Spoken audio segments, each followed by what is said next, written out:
बिस्मिल्लाहिर्रहमानिर्रहीम। अस्सलाम वालेकुम नाज़रीन, आप यूट्यूब चैनल देख रहे हैं, मैं इमरान ख़ान।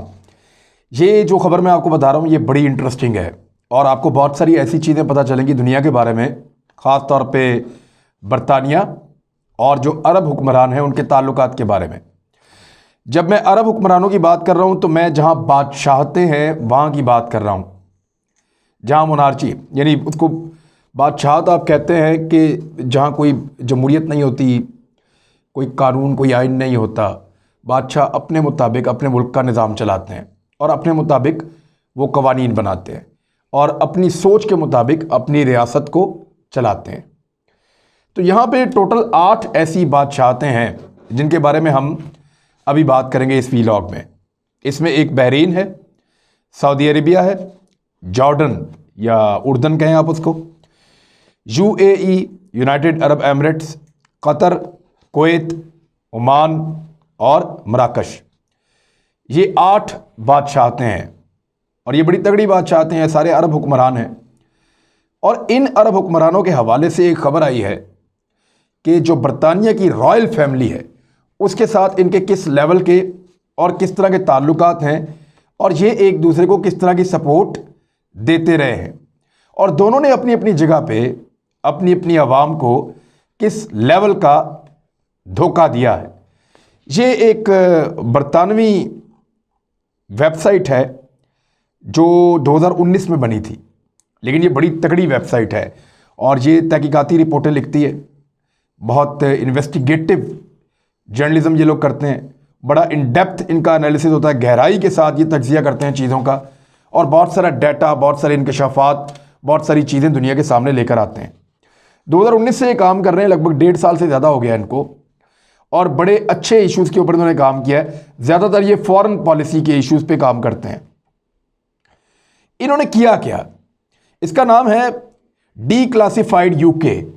डीक्लासिफाइड यूके ने अपनी वेबसाइट के ऊपर एक रिपोर्ट डाली है और रिपोर्ट जो है उसकी जो मेन तस्वीर है उसमें वो कुछ अरब बादशाह नज़र आ रहे हैं और शहज़ादा चार्ल्स जो हैं वो अरब बादशाहों का सर पे उन्होंने वो पहना हुआ है रुमाल और मलिका बड़ी खुशी के साथ मोहम्मद बिन सलमान से हाथ मिला रही हैं। पीछे बरतानिया का झंडा है, कुछ अरब ममालिक के झंडे हैं, कुछ हथियार हैं यानी वो हवाई जहाज़ वगैरह उड़ रहे हैं और बरतानवी शाही महल भी नज़र आ रहा है।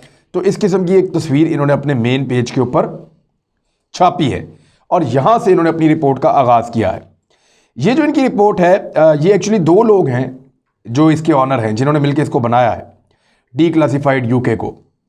डीक्लासिफाइड का मतलब है कि क्लासीफाई होता है किसी चीज़ को छुपा देना, तो डीक्लासीफाई करना उसको मंजर आम पर लेकर आना। तो ये डीक्लासिफाइड यूके, ये मैट कैनर्ड एक शख्स है और दूसरा जो है मार्क कर्टिस है। इन दोनों ने मिलकर इसको बनाया था। अब इन्होंने ये जो रिपोर्ट छापी है ये बड़ी इंपॉर्टेंट है। इस रिपोर्ट में ये कह रहे हैं कि जब अरब स्प्रिंग आया या जब अरब ममालिक के अंदर जमहूरियत के लिए लोगों ने आवाज़ बुलंद करना शुरू की, जैसा कि शाम में हुआ, जैसा कि मिस्र में हुआ, जैसा कि दीगर बहुत सारे मुल्कों के अंदर हो रहा था और इन बादशाहतों में भी इसकी आवाज़ पहुंची और इसका ज़ोर वहाँ तक पहुंचा, तो इन बादशाहों ने अपनी अपनी सल्तनतों और अपनी अपनी बादशाहत को बचाने के लिए राब्ता किया बरतानिया की बादशाहत से और ये बरतानिया की मलका से, शहज़ादा चार्ल्स से और दीगर जो उनके फैमिली के मेंबर्स हैं उनसे मिलना शुरू हुए। इन 10 सालों में जब ये इन मुश्किलात में घिरे हुए थे, उस बीच में इन लोगों ने जो मुलाकातें की हैं उनकी तादाद बनती है 217, यानी 217 मरतबा 10 साल में ये लोग मिले हैं। ये रिकॉर्ड इन्होंने कैसे इकट्ठा किया, रॉयल फैमिलीज़ का एक ऑफिशियल डायरी होती है जिसको आप कोर्ट सर्कुलर कहते हैं। ये जो ऑफिशियल डायरी है, इस डायरी के अंदर रिकॉर्ड होता है कि रॉयल फैमिली किसको मिल रही है, कब मिल रही है, कितना खर्चा हो रहा है, तो वो सारा कुछ उसमें लिखा हुआ होता है। जो 10,000 पाउंड से ऊपर का खर्चा होता है किसी भी मुलाकात में वो उस डायरी के अंदर शामिल हो जाती है और बहुत सारी मुलाकातों का उस डायरी के अंदर शामिल नहीं भी होता, लेकिन जितनी मुलाकातें उसके अंदर शामिल हैं या उसमें बताया गया है वो 217 हैं और जो नहीं आई वो इस डीक्लासिफाइड रिपोर्ट के अंदर लिखा है कि वो इससे ज़्यादा हो सकती हैं जिनके बारे में पता नहीं चला या उन पर कोई बहुत ज़्यादा खर्चा नहीं हुआ होगा या उनका खर्चा किसी और ने उठाया होगा। बहरहाल ये इस किस्म की मुलाकातें हैं। इनमें एक खर्चा तो बहुत बड़ा लिखा हुआ है कि जब सुल्तान काबूस का इंतकाल हुआ तो ओमान गए थे शहज़ादा चार्ल्स। तो एक रात का जो उनका ख़र्चा था वो 2,10,000 पाउंड था। बहुत बड़ा ख़र्चा है, ये बहुत बड़ा ख़र्चा है, करोड़ों में बहुत बड़ा ख़र्चा है। तो ये वहाँ गए थे तो इन्होंने इतना बड़ा ख़र्चा कर दिया था। फिर ये बताते हैं कि ये तमाम बादशाहतें जमहूरियत की नफ़ी करती रहीं, सियासी जमातों पे पाबंदी लगाती रहीं, अपने उन तमाम वादों की खिलाफ वर्जी करती रहीं जो इन्होंने अपनी आवाम से किए थे या जमहूरियत के लिए किए थे। और अरब स्प्रिंग के दौरान जब वहाँ पे एहतजाज हो रहे थे लोगों को दबाती रहीं, लेकिन जो बरतानिया की रॉयल फैमिली है वो इनको लगातार सपोर्ट देती रही। और सपोर्ट क्यों देती रही और किस लेवल की देती रही, उसकी कुछ वजूहात हैं। एक वजह तो यह है कि इन्होंने बहुत कीमती तोहफ़े दिए हैं बरतानिया की शाही फैमिली को। इन लोगों ने, अगर मुलाकातों की डिटेल आप देखें तो बहरीन के जो बादशाह है या वहाँ का शाही ख़ानदान है या बादशाह है, उसने 44 मुलाकातें की हैं शाही ख़ानदान से बरतानिया के। और सऊदी अरेबिया के जो आले सऊद हैं उन्होंने 40 मुलाकातें की हैं। उर्दन वालों ने 29 की हैं। UAE वालों ने 28 मुलाकातें की हैं। कतर वालों ने 25 मुलाकातें की हैं। कुवैत वालों ने 22 मुलाकातें की हैं। ओमान वालों ने 22 मुलाकातें की हैं। जबकि मराकश जो है उन्होंने सबसे कम 7 मुलाकातें की हैं इन 10 सालों में बरतानिया का जो शाही ख़ानदान है उससे। ये बरतानिया के शाही ख़ानदान को तोहफे किस तरह के देते हैं ज़रा वो भी आप सुन लें। इन्होंने मिलियंस ऑफ पाउंड्स के जेवरात जो है वो अरब बादशाहों ने बरतानिया की रॉयल फैमिली को दिए हैं। सोने के कुछ अंडे भी दिए हैं ओमान की जो शाही ख़ानदान है उन्होंने। सोने के बने हुए अंडे अच्छे बड़े साइज़ के, और बहुत महंगा होता है एक अंडा। इन्होंने अंडे उनको गिफ्ट किए सोने के बने हुए, दीगर जेवरात उनको गिफ्ट किए। कतर ने बहुत कीमती जेवरात, सोना चांदी हीरे जवाहरात इनको गिफ्ट किए। जबकि सऊदी अरब का जो शाही ख़ानदान है उन्होंने बेशकीमती हीरे बरतानिया के शाही ख़ानदान की खिदमत में पेश किए हैं। और इसके अलावा जो है जिसने बरतानिया के शाही ख़ानदान और इन बादशाहों के मेल मिलाप के ऊपर तनकीद की, उनको अपने मुल्कों के अंदर शदीद तशद्दुद का निशाना भी बनाया, उनको कैद भी किया गया और उनके खिलाफ कार्रवाई भी की गई। 6 मरतबा ऐसा हुआ है कि इन अरब ममालिक में कुछ लोगों ने बरतानवी शाही ख़ानदान के खिलाफ आवाज़ें उठाई तो उन्हें इस वजह से सख्त सज़ाएँ दी गई हैं। 2012 में ओमान के एक शहरी ने अपने सुल्तान पर तनकीद की थी, और तनकीद ये की थी कि जो मलका की डायमंड जुबली आ रही है उस पर जो ओमान का सुल्तान था उसने फैसला किया था कि 110 घोड़ों को बाई एयर तोहफे के तौर पे मलका को भिजवाया जा रहा था। 110 कीमती घोड़े जो है वो हवाई जहाज़ के ज़रिए बरतानिया पहुंच रहे थे मलका की डायमंड जुबली की तकरीबात के लिए, और उनको वो तोहफे में दे दिए गए थे। तो जिस शख्स ने तनकीद की उसको तशद्दुद का निशाना बनाया वहाँ की गवर्नमेंट ने। और अगले साल जब शहज़ादा चार्ल्स गया ओमान और वहाँ का उन्होंने दौरा किया तो उस वक्त भी जो सिक्योरिटी फोर्सेस ने उस बंदे को अगवा करके गायब कर दिया था कि इससे पहले कि एहतजाज करे इस बंदे को ही गायब कर दो। 2019 में जब UAE के बादशाह जो राशिद अल मखतूम है, जिनके बारे में मैंने एक कहानी आपको बताई कि उनकी 2 बेटियां उन्होंने कैद कर रखी हैं, उनकी एक बीवी जो है वो भी भागी हुई है, उसने बरतानिया में केस जीता है अपने शौहर के ख़िलाफ़।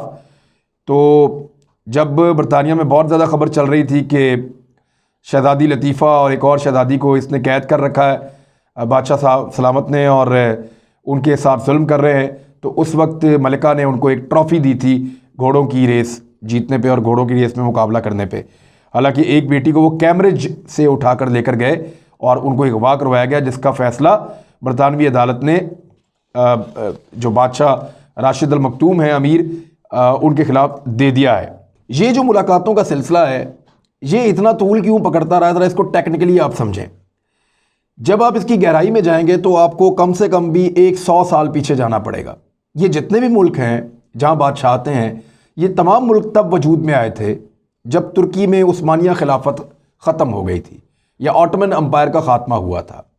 ऑटोमन अम्पायर का जब तुर्की में ख़ात्मा हुआ था तो उस वक्त 3 मुल्कों ने बड़ा अहम रोल प्ले किया था। एक मुल्क था बरतानिया, एक मुल्क था फ्रांस और एक मुल्क था इटली। इन तीनों ने अपनी फ़ौजों को जो है वो रवाना किया था और बहुत सारे इलाकों को कंट्रोल किया था। उस वक्त इसको ग्रेट ब्रिटेन कहते थे। ये बहुत अजीम इसकी सल्तनत थी और वहाँ पे सूरज गरूब नहीं होता था। ये दुनिया के बहुत सारे इलाकों पे काबिज़ थे बरतानवी। तो क्योंकि बरतानिया का बड़ा तसल्लुत था, बहुत ताकतवर था और उस वक्त उसको दुनिया की सुपर पावर कहा जाता था, तो बरतानिया ने अपने मनपसंद लोगों को, जिनमें से कुछ बादशाह बनने के अहल थे और कुछ नहीं थे, उन तमाम लोगों को तुर्की से जो इलाके छीने गए, यानी जब तुर्की का खात्मा हुआ तो 3 बड़े आज़मों में इनकी हुकूमत थी। जो ऑटोमन अम्पायर थी, या जिसको आप खिलाफत उस्मानिया कहते हैं, उनकी 3 बड़े आज़मों में हुकूमत थी और तीनों बड़े आज़मों से उनकी हुकूमत ख़त्म हो गई थी, उनसे उनका इक़्तिदार छीन लिया गया था और बरतानिया ने इसमें बड़ा रोल प्ले किया था। और फिर हुआ ये कि 40 नए मुल्क बन गए थे। ये जो 8 रियासतें हैं जिनके अंदर इस वक्त बादशाहत है, जिनके नाम मैंने अभी आपके सामने रखे, यानी Bahrain, Saudi Arab, Jordan, UAE, Qatar, Kuwait, Oman, मराकश, इनका ये एक नक्शा भी है और ये नक्शा यहीं पे दिया गया है इसी खबर के बीच में, डीक्लासिफाइड यूके में। तो उसमें भी आप देख सकते हैं कि कैसे ये सारी एक जगह पे इकट्ठी हैं और एक जो मराकश है वो इनसे थोड़ा दूर है और इनसे काफ़ी ऊपर जो है वो यूके को ग्रीन कलर में दिखाया गया है। तो ये जो रियासतें हैं, इनके बनने में और इन ख़ानदानों के इक़्तिदार में आने में जो सबसे अहम किरदार था वो बरतानिया का था। अब क्योंकि बरतानिया ने इनको इक़्तिदार दिया था, तो जब जब इनका इक़्तिदार मुश्किल में आता है ये बरतानिया के पास जाते हैं। जब जब इनको लगता है कि इनकी बादशाहत खतरे में है, ये सीधा बरतानिया के पास जाते हैं और उनकी रॉयल फैमिली से जाकर मिलते हैं और उन्हें कहते हैं जी आपका इक़्तिदार सलामत रहे, आप भी बादशाह हैं और हमें भी आपने छोटा मोटा बादशाह बनाया हुआ है, तो हमारा ख्याल करें। और इस मकसद के लिए कि बरतानिया की रॉयल फैमिली के साथ इनके ताल्लुकात अच्छे रहें, ये अरबों रुपए खर्च करते हैं, बहुत कीमती तोहफे देते हैं, हीरे जवाहरात, सोना चांदी, दुनिया की हर चीज़ उनको देते हैं, हर सहूलत तोहफे में उनको देते हैं, सिर्फ इसलिए कि बरतानिया के शाही ख़ानदान का हाथ इनके सर के ऊपर रहे। और दूसरा, ये तमाम अरब हुक्मरान, इनके बच्चे, वो सारे इस बात पे बड़ा फ़ख्र करते हैं कि अपने मालो दौलत को बरतानिया में महफूज रखते हैं। बरतानिया के बैंकों में इनका बेशुमार पैसा पड़ा है। इनको इस बात का आइडिया है कि अगर कभी हमारे अवाम हमारे खिलाफ खड़े हो गए और हमारी बादशाहत के खिलाफ आवाज़ उठाई या हमारे तर्ज ज़िंदगी से वो उकता गए, तो हमारे पास जाने के लिए जगह कहाँ होगी? वही जगह होगी जहाँ से हम आए थे, या वही हमें सपोर्ट करेंगे जिन्होंने हमें बादशाह बनाया था। तो इसलिए इन सब ने अपने असासों का एक बहुत बड़ा हिस्सा, जैसे हमारे पाकिस्तानी सियासतदान करते हैं, जैसे इंडिया के सियासतदान करते हैं, दीगर और मुल्कों के भी करते हैं, वैसे ये अरब बादशाहों ने अपने असासों का एक बहुत बड़ा हिस्सा बरतानिया में रखा हुआ है, ताकि अगर कभी भी इनको ज़रूरत पड़े, कभी भी ये मुश्किल में आए, तो इनके पास वहाँ पे जाकर सरवाइव करने का और अपनी जान बचाने का और अपनी अगली ज़िंदगी शाहाना तरीके से गुजारने का एक बंदोबस्त मौजूद हो। और यही एक वजह है कि तुर्की के साथ बरतानिया की कोई बहुत अच्छी नहीं बनती। हालांकि अब दौर जदीद में उनके ताल्लुकात ठीक हुए, लेकिन फिर भी तुर्की फ्रांस के बारे में, इटली के बारे में और बरतानिया के बारे में कभी भी वैसा नहीं रहा जैसा वो अमेरिका के बारे में रहा, या तुर्की इन 8 मुल्कों के बारे में जहाँ बादशाहते हैं या बहुत सारे और अरब ममालिक हैं, उनके बारे में कभी भी ऐसा नहीं रहा जैसा वो बाकी मुल्कों के बारे में रहा है। क्योंकि तुर्की का इक़्तिदार छीन कर, खिलाफत उस्मानिया को ख़त्म करके, यहाँ पे बादशाहतें अपनी मर्ज़ी की जो उनको सूट करती थी, जो यहाँ के वसाइल उनको मिल जाते और उनके हमेशा ये लोग मरहूने मिन्नत रहते या उनके हाथ के नीचे रहकर तरक्की करते, या बरतानवी शाही ख़ानदान को ही हमेशा अपना सरपरस्त मानते। तो इस तरह के उनको यहाँ पे हुक्मरान चाहिए थे और वैसे हुक्मरान उनको मिले हैं। और ये उसका सबसे बड़ा सबूत अब दिया है डीक्लासिफाइड ने। यानी ये खबर कभी बाहर ना निकलती, कभी दुनिया में किसी को पता ना चलता कि जमहूरियत के लिए आवाज़ उठाने वाला बरतानिया, जो दुनिया की सबसे पुरानी और बेहतरीन जमहूरियत अपने आप को कहते हैं, वो बरतानिया जो इंसानी हकूक़ की बात करता है, वो बरतानिया जो आमरीत के ख़िलाफ़ बात करता है, वो बरतानिया उन तमाम बादशाहों को सपोर्ट कर रहा है जो अपने मुल्कों के अंदर ना जमहूरियत चाहते हैं, ना इंसानी हकूक़ चाहते हैं, ना अपने मुल्कों के अंदर अखबारात को आज़ादी देते हैं, बल्कि हर चीज़ को दबा के और कंट्रोल करके रखते हैं। तो बात सिर्फ बादशाहत की है। बरतानिया को अपनी बादशाहत के नीचे बहुत सारी छोटी छोटी बादशाहतें चाहिए और ये उसी तरह का एक निज़ाम चल रहा है। और बज़ाहिर ऐसा लगता है इस खबर को पढ़ने के बाद कि जैसे हर छोटे बादशाह ने बड़े बादशाह को तस्लीम किया हुआ होता है, ऐसे ही हमारे तमाम मुसलमान बादशाहों ने बरतानिया की बादशाहत को अपने ऊपर बतौर एक सरपरस्त तस्लीम किया हुआ है और वो अपने आप को उनके हाथों के नीचे रखकर तरक्की देने की कोशिश करते हैं। बहरहाल ये इन्फॉर्मेशन थी, डी क्लासिफाइड यूके से आई है, मैंने आपके सामने रखी है। कुछ अरब अखबारात ने इसको उठाया बाद में, और मिडिल ईस्ट आई ने इसको उठाया, दीगर कुछ और जगहों पे इसको उठाया गया खबर को, लेकिन सबसे ज़्यादा तफसील इसकी यहीं पे डी क्लासिफाइड यूके में मौजूद है। इस आर्टिकल को आप भी निकाल के पढ़ सकते हैं, मैंने इसका लिंक आपके साथ यहाँ दिखा दिया आपको, और बड़ा इंटरेस्टिंग आर्टिकल है, इसको आप देखिए अगर ज़्यादा तफसील में जाना चाहते हैं तो। अपना ख्याल रखिएगा, अपने इस चैनल का भी। अल्लाह हाफ़िज़।